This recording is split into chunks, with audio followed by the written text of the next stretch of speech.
Good evening guys. Alright, so nandito na po tayo ngayon sa bayan ulit ng Apalit.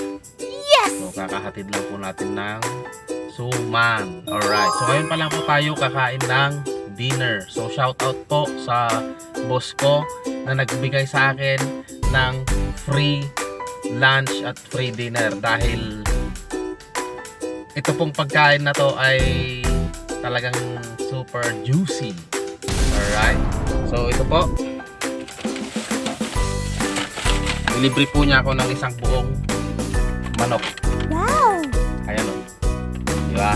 So kasyang kasya na to para ngayon at para bukas. So mayroon pa tayo para bukas. Yes! Alright, so meron din po tayong rice yan. So ngayon pa lang po tayo kakain. Ayan, so ito po yung kanyang Facebook. Wow! So siya po yung bago kong boss sa Realme.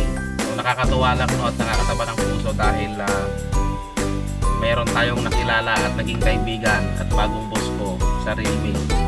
So ang maganda doon pag kasama ko siya nalilibre na po ako sa pagkain. Alright, so maraming salamat Sir Erickson. Mabuhay ka. Nice. Lagi kang pagpalain ng Diyos. Alright, bye bye, kain na tayo.